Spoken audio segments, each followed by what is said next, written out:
오늘 이 아침 하나님께서 주시는 말씀은 사무엘하 6장 12절에서 23절 말씀 한 절씩 교독하겠습니다. 혹이 다윗 왕에게 고하여 가로되 여호와께서 하나님의 괴를 인하여 오벳 에돔의 집과 그 모든 소유에 복을 주셨다 한지라. 다윗이 가서 하나님의 괴를 기쁨으로 메고 오벳 에돔의 집에서 다윗성으로 올라갈새 여호와의 괴를 맨 사람들이 6걸음을 향하며 다윗이 소와 살찐 것으로 제사를 드리고 여호와 앞에서 힘을 다하여 춤을 추는데 때에 배 옷을 입었더라. 다윗과 온 이스라엘 족속이 즐거이 부르며 나팔을 불고 여호와의 괴를 메어 오니라. 여호와의 괴가 다윗성으로 들어올 때에 사울의 딸 미갈이 창으로 내다보다가 다윗 왕이 여호와 앞에서 뛰놀며 춤추는 것을 보고 심중에 저를 업신여기니라. 여호와의 괴를 메고 들어가서 다윗이 위하여 친 장막 가운데 그 예비한 자리에 두매 다윗이 번제와 화목제를 여호와 앞에 드리니라. 다윗이 번제와 화목제 드리기를 마치고 만군의 여호와의 이름으로 백성에게 축복하고 모든 백성 곧 온 이스라엘 무리에 남녀 떡 한 개와 고기 한 조각과 건포도 떡 한 덩이씩 나눠주매 모든 백성이 각기 집으로 돌아가니라. 다윗이 자기의 가족에게 축복하러 돌아오매 사울의 딸 미갈이 나와서 다윗을 맞으며 가로되 이스라엘 왕이 오늘날 어떻게 영화로우신지 방탕한 자가 염치 없이 자기의 몸을 드러내는 것처럼 오늘날 그 신복의 계집종의 눈 앞에서 몸을 드러내셨도다. 다윗이 미갈에게 이르되 이는 여호와 앞에서 한 것이니라. 저가 내 아비와 그 온 집을 버리시고 나를 택하사 나로 여호와의 백성 이스라엘의 주권자를 삼으셨으니 내가 여호와 앞에서 뛰놀리라. 내가 이보다 더 낮아져서 스스로 천하게 보일지라도 내가 말한 바 계집종에게는 내가 높임을 받으리라 한지라. 그러므로 사울의 딸 미갈이 죽는 날까지 자식이 없느니라. 아멘. 12절을 보면 오늘 본문에서 다윗은 바로 여호와의 괴를 예루살렘으로 가져오게 되는 두 번째 시도를 하고 있습니다. 다윗은 여호와께서 오벳 에돔의 집에 바로 복을 내렸다고 하는 소식을 듣게 되고 바로 그것은 하나님께서 언약궤를 옮겨도 좋다라고 말씀하시는 사인으로 받아들인 것이죠. 그래서 다윗은 이제 더 이상의 실수를 반복하지 않기 위해서 철저하게 준비를 하여서 예루살렘으로 하나님의 언약궤를 옮기려고 합니다. 그는 그래서 철저하게 율법의 가르침대로 제사장들이 여호와의 궤를 메게 하여서 예루살렘으로 향하게 됩니다. 사울은 변명 그리고 회피하는 것으로 일관을 했었죠. 그러나 다윗은 어떻습니까? 똑같이 하나님 앞에 죄를 짓고 잘못을 했지만 그는 즉시로 그 잘못을 자신의 죄를 시인하고 고치는 데 힘쓰게 됩니다. 사람은 누구나 실수할 수 있습니다. 그러나 중요한 것은 반복하지 않는 것이지요. 그렇게 하기 위해서 우리에게 필요한 것이 있다면 우리는 연약하기 때문에 날마다 어떻게 하면 내가 하나님 앞에 서 있을 것인가, 내가 날마다 어떻게 하나님의 말씀 앞에 서 있을 것인가, 이것에 우리는 힘써야 합니다. 다시 말해 하나님과 나와의 조용한 만남의 시간, 큐티의 시간을 가지는 것이죠. 그래야 우리의 걸음이 지금 내 생각대로 걷는 것인지 아니면 하나님의 말씀에 순종하여 걷는 것인지를 분별할 수 있기 때문입니다. 13절을 보면은 여호와의 궤를 맨 사람들이 6걸음을 행하며 다윗이 소와 살찐 것으로 제사를 드리고 했습니다. 여기서 6걸음을 걸을 때마다 다윗이 한 것이 무엇입니까? 제사를 드렸다는 것이죠. 이것은 무엇을 의미합니까? 바로 지금 언약궤를 옮기게 되는 이 행렬의 출발을 의미하는 것이죠. 제사를 의미하는 겁니다. 그렇게 출발을 알리면서 제사한 것이죠. 더 나아가서 앞으로 걸어가야 될 모든 마치게 될 때까지 이 모든 걸음을 하나님께서 지켜주시기를 간절히 강구하는 그런 제사의 모습이 됩니다. 우리가 한 주간의 그 첫째 날을 우리는 거룩한 주일로 지키고 있습니다. 그리고 이것은 참으로 중요한 것이지요. 그런데 세상은 어떻습니까? 세상은 썬데이, 주일을 첫날이 아니라 한 주간의 마지막으로 생각하는 것 같습니다. 주말을 잘 보내고 싶어 하지요. 그 주말에는 무엇이 포함되어 있습니까? 주일, 일요일이 포함되어 있는 것이죠. 그렇게 세상 사람들은 이야기하고 그렇게 생활하고 있습니다. 심지어 더 나아가서 요즘에 칼렌다를 보면 썬데이, 일요일이 어디에 있나요? 맨 뒤에 가 있는 칼렌다도 많이 나오고 있습니다. 그러나 신앙적 관점에서 볼 때 이 주일이 한 주간의 첫날이 되는 것입니다. 한 주간의 그 첫날을 하나님께 제사 드리고 예배함으로 시작하는 것은 무엇을 의미합니까? 7일 동안, 한 주간 동안의 모든 걸음을 하나님께 맡겨드리겠다, 하나님께서 지켜주시기를 그렇게 간구하면서 시작하는 겁니다. 우리가 무엇을 하든지 첫 시간을 하나님과의 관계로, 하나님과의 만남으로 시작하는 것은 참으로 바람직한 것입니다. 그래서 우리가 신년 감사 예배를 중요하게 여기죠. 한 해를 시작하면서 이 첫날을 하나님께 드리겠다는 것입니다. 한 달을 시작하면서 특별히 한 달 전체를 하나님께서 인도해 주시기를 간구하면서 월삭 예배를 드리죠.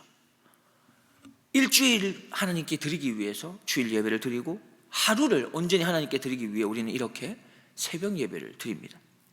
이렇게 시작을 하나님과 함께 하는 것은 중요하기 때문에 우리는 어린 시절에 이러이러한 이야기들을 주로 들었을 것입니다. 학교에 가면 반드시 학교 시작하기 전에 기도하고 시작해라. 아마 들어보셨죠? 밥 먹기 전에도 뭐 해야 됩니까? 기도하라고 하셨죠. 시험이 있는 날이면, 테스트가 있는 날이면 반드시 테스트 시험지를 받고는 꼭 기도를 하고 시험을 치라고 합니다. 왜 그렇습니까? 무엇인가 시작할 때에 하나님과 함께 하는 것이 중요하고, 그 의미는 그 전체의 과정을 하나님의 인도하심에 두겠다는 것입니다. 그렇습니다. 우리의 삶의 인도자가 하나님임을 인정하고 살아가는 그것의 가장 기본적인 모습이 무엇입니까? 바로 첫 시간을 하나님과 함께 하는 것입니다. 원아웃기는 우리의 인생을 선한 길로 인도하시는 그 하나님, 그분과의 그 만남을 우리의 모든 발걸음의 시작점에, 바로 우선순위의 첫 번째에 놓고 살아갈 수 있기를 소망합니다. 14절 말씀을 보면은 여호와 앞에서 힘을 다하여 춤을 추는데 때에 베옷을 입었더라 했습니다. 다윗은 예루살렘으로 들어오는 그 법궤 앞에서, 여호와 앞에서 온 힘을 다하여 춤을 춥니다. 다윗이 추었던 이 춤은 혼자 춘 것이 아니었어요. 원형을 만들어서 함께 빙글빙글 돌며 추는 춤으로써 다윗뿐만이 아니라 많은 백성들이 함께 이 춤에 동참했던 것이죠. 그는 더불어서 입고 있었던 옷이 에봇이라고 했습니다. 배로 만든 에봇입니다. 성직자의 예복이 될 수 있는 이 에봇을 입은 다윗은 온 힘을 다해 춤을 추었다고 했어요. 그리 편하지 않은 옷이었습니다. 격식을 차려야 할 만한 옷이었죠. 그렇지만 다윗은 그러한 것에 매이지 아니했습니다. 그는 하나님을 향한 기쁨을 주체할 수 없어서 춤을 추었던 것입니다. 지금 다윗이 이 언약궤를 이렇게 이동하고 있는 이 모든 과정은 사실 언약궤와 함께, 하나님과 함께 또 이스라엘 백성들이 예배를 드리는 것과 같은 것이죠. 그리고 이 예배의 순간에 다윗은 하나님을 모심에 대한 감격과 기쁨에 어찌할 바를 모르고 있습니다. 그는 주체할 수 없는 마음을 바로 기쁨의 춤으로 표현하고 있었던 것입니다. 하나님께서는 하나님 자신을 규칙에 따라서, 어떤 공식에 따라서, 주어져 있는 어떤 틀에 따라서 그렇게 맹목적으로 지키는 사람이 아니라 힘을 다해서 하나님 앞에서 하나님을 기뻐하며 뛰어노는 사람을 기뻐하십니다. 다시 말해, 복 있는 사람은 율법을 이렇게 지키는 것에만 매달려 있는 게 아니라 한 걸음 더 나아가서 율법을 즐거워하면서 주야로 묵상하는 사람이 바로 복 있는 사람이라는 것이죠. 원하옵기는 하나님의 말씀을 지켜야만 한다라고 하는 이 부담감을 뛰어넘어서 우리가 한 걸음 더 나아가서 하나님의 말씀을 즐거워하고 감사하고 기뻐하면서 묵상하며 그렇게 즐겁게 순종하는 행복 가득한 하나님의 자녀가 되기를 주님의 이름으로 축복드립니다. 16절 말씀과 20절 말씀을 읽어드리겠습니다. 여호와의 궤가 다윗성으로 들어올 때에 사울의 딸 미갈이 창으로 내다보다가 다윗 왕이 여호와 앞에서 뛰놀며 춤추는 것을 보고 심중에 저를 업신여기니라. 다윗이 자기의 가족에게 축복하러 돌아오매 사울의 딸 미갈이 나와서 다윗을 맞으며 가로되 이스라엘 왕이 오늘날 어떻게 영화로우신지 방탕한 자가 염치 없이 자기의 몸을 드러내는 것처럼 오늘날 그 신복의 계집종의 눈앞에서 몸을 드러내셨도다 했습니다. 언약궤가 이렇게 다윗성으로 들어올 때 미갈은 무엇을 하고 있었습니까? 창 밖으로 다윗이 여호와 앞에서 뛰며 춤추는 것을 보았다고 했습니다. 그리고 그때 미갈의 마음에는 다윗을 향하여 심중에 업신여김이 있었다 말씀합니다. 미갈은 창 밖으로 다윗을 내다보았습니다. 즉 미갈은 높은 장소에 있었으므로 자연히 다윗을 그렇게 내려다 볼 수밖에 없었겠죠. 그러나 여기에 표현하고 있는 단어는 사실 미갈이 마음으로 다윗을 낮추어 보고 있었음을 말하는 것입니다. 미갈은 다윗이 왕의 품위에서 벗어나 있는 천박한 행동을 하고 있는 것처럼 생각했던 것이죠. 이처럼 모두가 법궤가 다윗성으로 들어오는 것에 대해서 즐거워하고 축제하고 있었던 그 자리에서 유독 미갈은 그 축제의 자리에 참여하지 못했습니다. 남녀노소를 막론하고 이스라엘 모든 백성들이 함께 하고 있는 이 잔치의 기쁨에 미갈은 거리를 두고 있었고 냉랭한 마음을 가지고 있었던 것이죠. 그럼 여기서 우리는 한 가지 잠깐 생각해 보겠습니다. 왜 미갈은 이렇게 하나님의 언약궤와 함께 기뻐하는 그 무리들과 그 백성들과 그 다윗과 함께 하지 못했을까요? 첫 번째 생각할 수 있는 건 다윗의 사랑을 받지 못했기 때문입니다. 다윗에게 있어서 미갈은 어떤 존재였냐? 자신의 아내이기 이전에 어째 보면 아내라고 보기보다는 단지 사울의 딸에 불과했기 때문입니다. 오늘 본문에서도 그는 미갈을 향하여 표현할 때 어떻게 하냐 하면 16절을 보면 여호와의 궤가 다윗성으로 들어올 때에 사울의 딸 미갈이라고 그는 지칭하고 있습니다. 20절에서도 다윗이 자기의 가족에게 축복하러 돌아오매 자신의 아내라고 표현하지 않습니다. 사울의 딸 미갈이라고 하죠. 23절에서도 그러므로 사울의 딸 미갈이라고 표현합니다. 다윗에게 있어서 미갈은 자신의 아내라고 하는 것에서 마음이 떠나 있었던 것이죠. 미갈은 자신을 사랑하지 않는 남편을 좋게 볼 수 없었을 겁니다. 결국 다윗을 향해서 좋지 못한 말만 쏟아붓는 것이죠. 남편의 허물만 보기를 좋아했고 잘못을 들추어내는 것만 좋아할 수밖에 없었습니다. 사실 인간인 우리의 모습들이 마찬가지인 것이죠. 인간은 누구라도 사랑을 받아야 하고 또 사랑을 하면서 살아갈 수밖에 없는 존재입니다. 사랑 없이 살 수 없는 존재가 인간입니다. 그래서 우리가 서로 간에 사랑하는데 인색하게 되면 어떻게 될까요? 우리도 마찬가지입니다. 우리가 사랑하는데 인색하게 되면 우리는 서로의 허물을 들추어내는 데 바쁘고 잘못과 부족한 것만을 보려고 할 뿐입니다. 결국 서로를 향해 몹쓸 말을 하게 되고 몹쓸 행동을 할 수밖에 없는 존재가 우리들입니다. 나 자신도, 부부관계도, 가정도, 어떤 공동체도, 교회도, 사회도 모두가 사랑이 결핍될수록 우리의 실체의 모습, 우리 진짜의 모습인 죄악된 모습, 몹쓸 모습만 드러날 수밖에 없죠. 결국 사랑이 없는 인생은 하나님 없는 인생과 동일한 겁니다. 로마서 1장 28절 29절을 보면 또한 저희가 마음에 하나님 두기를 싫어하며 하나님께서 저희를 그 상실한 마음대로 내어 버려두사 감당치 못할 일을 하게 하셨으니 곧 모든 불의, 추악, 탐욕, 악의가 가득한 자요, 시기, 살인, 분쟁, 사기, 악독이 가득한 자요, 수근수근한 자요 라고 말씀했습니다. 하나님의 언약궤와 함께하는 그 기쁨에 참여하지 못하게 된 미갈의 두 번째 이유는 바로 하나님을 가까이 하지 않았기 때문입니다. 모든 백성이 하나님의 언약궤를 반기면서 그 언약궤 가까이로 모여들었습니다. 그렇게 그 가까운 곳에 모여들어서 노래하고 춤추며 기뻐하며 예배했습니다. 제사드렸습니다. 그런데 미갈은 어떠했습니까? 멀찌감치 있었습니다. 구경만 했던 것이죠. 하나님께 가까이 하지 아니하는 자는 당연히 하나님이 기뻐하는 생각을 할 수도 없고 행동도 할 수가 없는 것입니다.